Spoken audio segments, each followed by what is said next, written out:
வணக்கம் எவ்ரிஒன். இந்த வீடியோவில் நம்ம பார்க்க போகிறது வரலாற்றில் இதுவரைக்கும் யாருமே பார்க்காத 6 ஆண் சிங்கங்கள் இருக்கிற ஒரு மிகப்பெரிய கூட்டணி. இதுவரைக்கும் எந்த பிரைடும் கைப்பற்றாத ஒரு மிகப்பெரிய நிலப்பரப்பை கைப்பற்றி 100க்கும் அதிகமான சிங்கங்களை கொடூரமாக கொன்று ஒரு கொடுங்கோல் ஆட்சியை நடத்துச்சு.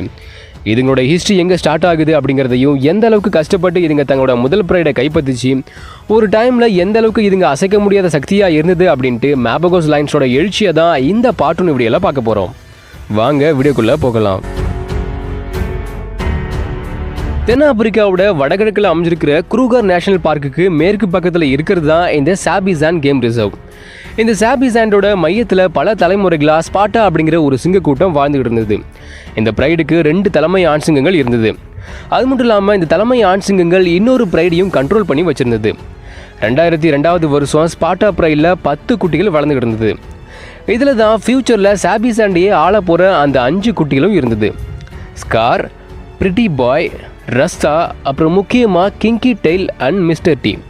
இந்த 5 ஆண் குட்டிகளும் தான் மேபகோஸ் அப்படின்னு அழைக்கப்பட்டது. இந்த 5ல் சிலது ஆர்வமாகவும் சிலது பயந்த சுபாவத்தோடையும் சிலது துணிச்சலாகவும் இருந்தது. ஆனால் 2 குட்டிங்க எப்பவுமே தனியாக தெரிஞ்சது.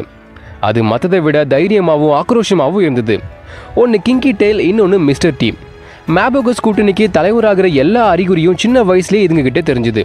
அதுக்கு ஒரு எக்ஸாம்பிள்னு பார்த்தீங்கன்னா, அப்பா தான் முதல்ல சாப்பிடணும் அப்படிங்கிற ரூல்ஸ் இருக்கும்போது அதெல்லாம் மதிக்காமல் அப்பா கிட்டேயே போட்டி போட்டு இதுங்க இறைச்சியை சாப்பிடும். அப்புறம் ஏதாச்சும் விளையாட்டு சண்டை வந்துச்சுன்னா மிஸ்டர் டீயும் கிங்கி டெயிலும் சேர்ந்து மற்ற பிரதர்ஸை புரட்டி எடுத்துரும். இந்த மாதிரி தைரியமான சின்ன சின்ன செயல்கள் ஃப்யூச்சரில் இதுங்க எப்படி இருக்க போகுது அப்படிங்கிறத இப்போவே நமக்கு காட்டிட்டோம். இதில் இன்னொரு ஆச்சரியமான விஷயம் என்னென்னா, பிரதர்ஸ் வரிசையில் கடைசியாக பிறந்தது தான் மிஸ்டர் டீயும் கிங்கி டெயிலும். இளைய குட்டியாக இருக்கும்போது வயசில் மூத்த பிரதர்ஸை அட்டாக் பண்ணுதுன்னா இதுங்க எந்த அளவுக்கு ஆக்ரோஷமாக இருக்கும்னு யோசிச்சு பாருங்க. மற்ற பிரதர்ஸை விட மிஸ்டர் டீயும் கிங்கி டெயிலும் ரொம்ப க்ளோஸாக எங்கே போனாலும் சேர்ந்தே போகும், சேர்ந்தே வரும். மிஸ்டர் டி எங்கே போனாலும் தம்பியான கிங்கி டெயில் அதை ஃபாலோ பண்ணாமல் இருக்காது. 2க்குமான இந்த பாண்டிங் கடைசி வரைக்கும் இதுங்களுக்குள்ளே இருக்கும். இப்படி இருக்கும்போது ஒரு நாள் பிரைடில் இருக்க சிங்கங்கள் குட்டிகளுக்கு எப்படி வேட்டையாடணும் அப்படிங்கிறத கற்றுக் கொடுக்கறதுக்காக 10 குட்டிகளையும் வேட்டையாடுற இடத்துக்கு கூட்டிகிட்டு போகுது. இதில் 5 ஆண் குட்டிகளான மேபகோஸும் இருக்குது.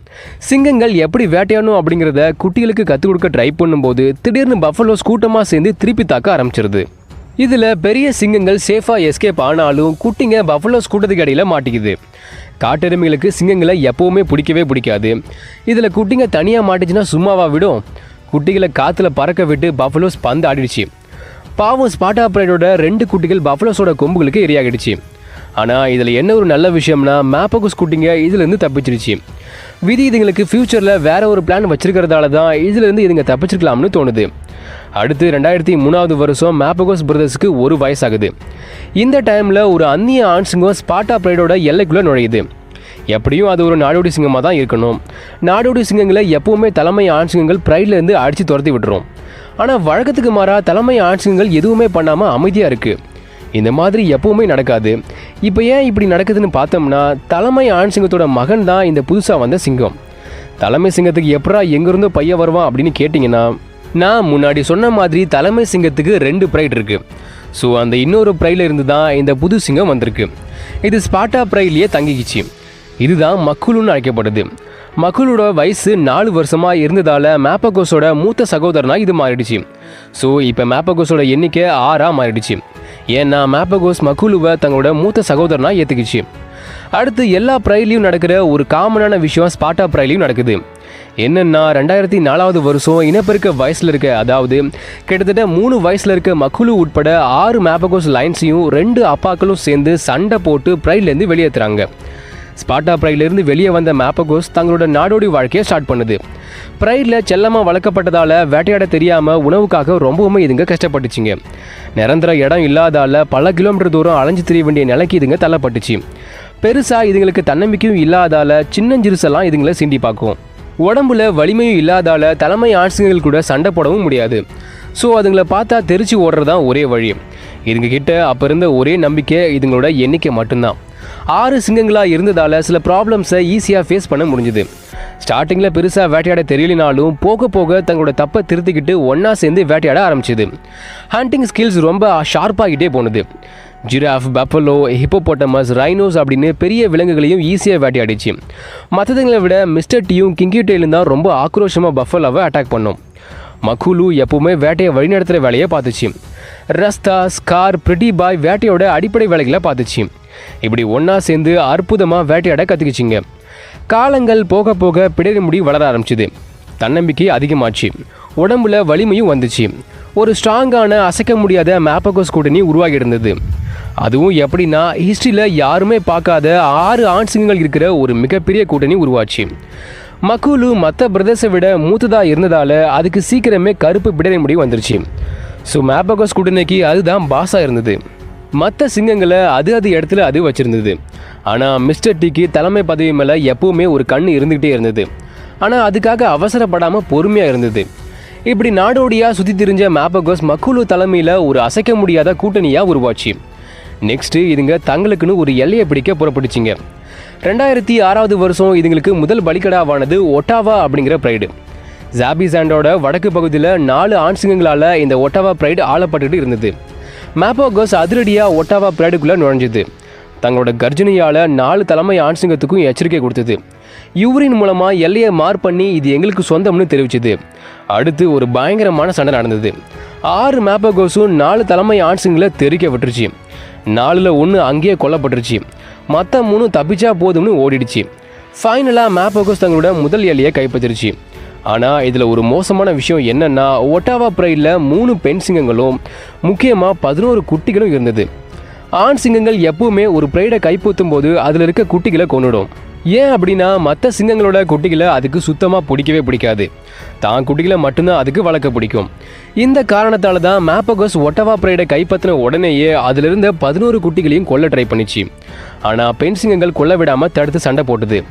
இருந்தாலும் மேப்பகோஸ் ரொம்ப வலிமையாக இருந்ததால் 11 குட்டிகளையும் தேடி தேடி ஒவ்வொன்றா கொன்னது மட்டும் இல்லாமல் அதை சாப்பிடவும் செஞ்சுது. மிஸ்டர் டீ தான் குட்டிகளை கொல்றதுல ரொம்ப தீவிரமாக இருந்தது. ஒட்டாவா ப்ரைடோட எல்லா குட்டிகளும் கொல்லப்பட்டது. குட்டிகள் மட்டும் இல்லாமல் ஒரு பெண் சிங்கத்தையும் மேப்பகோஸ் கொன்னுடுச்சு.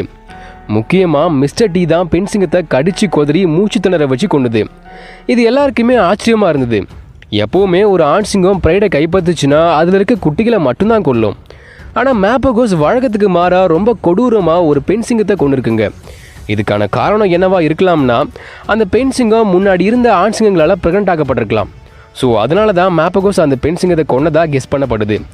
இப்படி தங்களோட முதல் முயற்சியிலேயே ஒட்டாவா ப்ரைடை கைப்பற்றி ஒரு ஆண் சிங்கத்தையும் ஒரு பெண் சிங்கத்தையும் 11 குட்டிகளையும் கொன்று இறக்கமே இல்லாமல் ஒரு கொடூரமான கொடுங்கோல் ஆட்சியை மேப்பகோஸ் தொடங்கி வச்சுது. அடுத்த 1 வருஷத்தில் மேப்பகோஸ் கூட்டணி அசுர வளர்ச்சி அடைஞ்சுது. ஆட்சிக்கு தடையாக இருந்த எல்லா ஆண் சிங்கங்களும் கொல்லப்பட்டது. ஒவ்வொரு ப்ரைடாக கைப்பற்றப்பட்டது. எந்த கூட்டணியும் மேப்பகோஸ் கூட்டணிக்கு முன்னாடி நிற்கவே முடியல.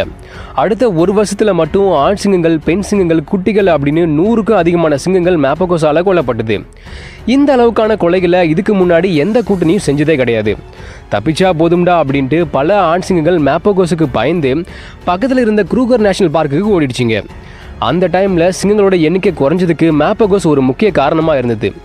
அந்த அளவுக்கு இறக்கமே இல்லாமல் பல சிங்கங்களை மேப்பகோஸ் கொன்னுது. இதுங்களோட எல்லை இதுக்கு முன்னாடி எந்த ப்ரைடுக்கும் இல்லாத அளவுக்கு மிகப்பெரிய நிலப்பரப்பாக பறந்து விரிஞ்சு இருந்தது.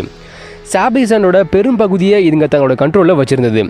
சாபிசானில் கிட்டத்தட்ட 700 ஸ்கொயர் கிலோமீட்டர் பரப்பளவை தங்களோட கண்ட்ரோலில் மேப்பகோஸ் வச்சுருந்தது. சாபிசானில் இதுங்களோட ஆட்சி உச்சத்தில் இருந்தப்போ 8 தனித்தனி ப்ரைடை தங்களோட கண்ட்ரோலில் வச்சுருந்தது. இதுக்கு முன்னாடி 5 தனித்தனி நிலப்பரப்பாக இருந்ததை இதுங்க ஒன்றா சேர்த்து மிகப்பெரிய நிலப்பரப்பில் ஆட்சி செஞ்சுது. இப்படி தான் 2008 மேப்பகோஸ் கூட்டணியோட எழுச்சி யாரும் எதிர்பார்க்காத வகையில் உச்சத்தில் இருந்தது. மேப்பகோஸ் லைன்ஸோட இவ்வளோ பெரிய சாம்ராஜ்யம் எப்படி வீழ்ச்சி அடைஞ்சது அப்படிங்கிறத நெக்ஸ்ட் பார்ட்டில் பார்ப்போம். ஓகே, இதோட இந்த வீடியோவை முடிக்கிறது நான் உங்கள் இருக்கேன். இந்த வீடியோ பிடிச்சி லைக் பண்ணுங்கள், ஷேர் பண்ணுங்கள். மேப்பகோஸ் லைன்ஸோட எழுச்சியை பற்றி உங்களோட கருத்துக்கள் என்ன அப்படின்னு கமெண்ட் பண்ணுங்கள். மறக்காம பயோசனுக்கு சப்ஸ்கிரைப் பண்ணுங்கள். பார்ட் 2 வீடியோவில் மீட் பண்ணலாம். தேங்க்யூ.